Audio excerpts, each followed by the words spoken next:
Hey, Scott here. Welcome to this week's In the Shop with Scott. It actually covers about 3 or 4 weeks because we're getting the house ready to sell and that took a lot of work. But progress on the picture frame, engraved the last net that I forgot to do and refinished that. And then also did a quick little charcuterie board. So hope you enjoy. One of the projects to get the house ready was fixing the garage walk-through door frame. A couple years ago this was replaced, but the jamb was for a 2x4 framing and not 2x6, so it needed to be widened. It's amazing how long you'll put off stuff until you're ready to sell your home.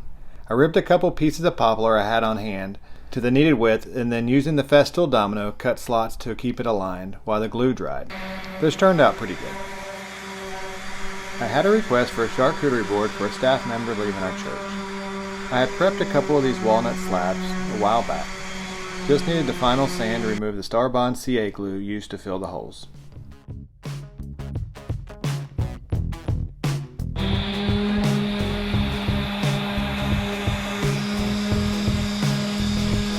If you haven't already, it would help me out if you hit that subscribe button. Or take it a step further and hit the bell so you're notified when new videos are posted. I'm not even sure what day or week, but I was back working on the canoe plan frame. Have you ever forgotten to connect the dust collector hose to the sander? Oops, well I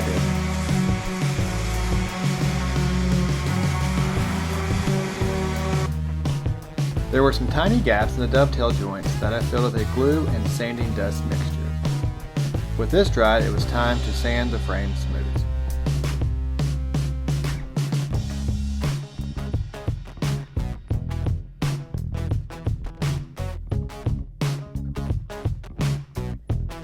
With the power sanding completed, I worked my way around the frame hand sanding to give the edges a softer feel.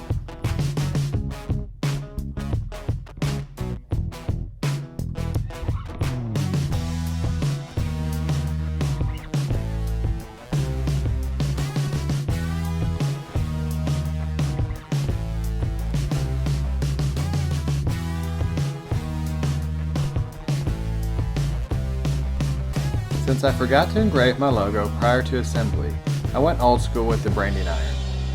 I forgot how much fun this step really is. The next 35 seconds will include flashing lights from the laser engraver.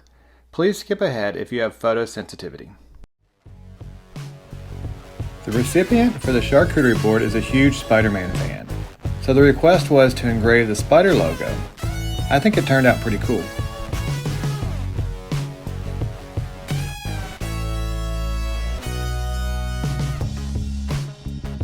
Then the last fishnet. In the rush to see the finished product, I forgot my logo. So after a quick sand on the handle, the logo got put on and finish reapplied. Getting a bit closer to real time, I was ready to finish the ash frame. Using the HomeRite sprayer, I built up multiple coats of Total Boats Gleam varnish.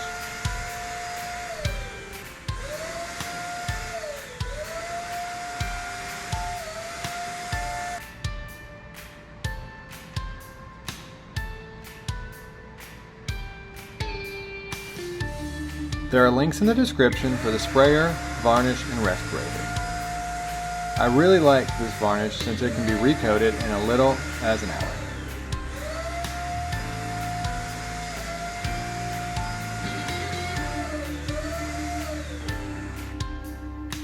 You can see the shine starting to build with the additional coats being applied. I made a trip to Hobby Lobby to get the glass cut and foam board for a backer. Pretty sure you didn't need footage of that. The next step was to fold over the edges of the plan so they would fit in the frame. There is a large margin on the plans that I did not want to display.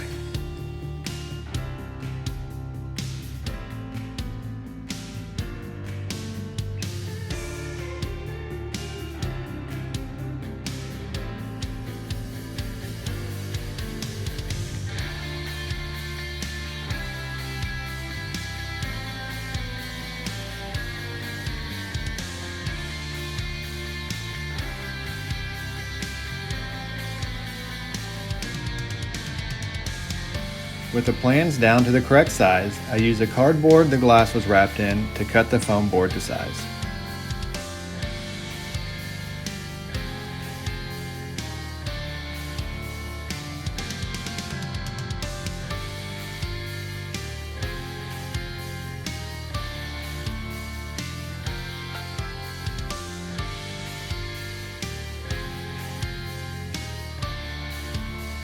I carefully placed the print and smoothed it out so I could attach the backer.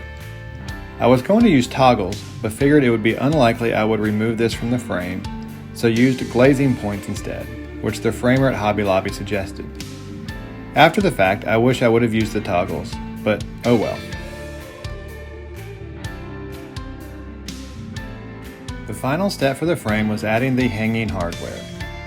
I marked for the screw hole and used a nail to start the hole, then screwed in the bracket.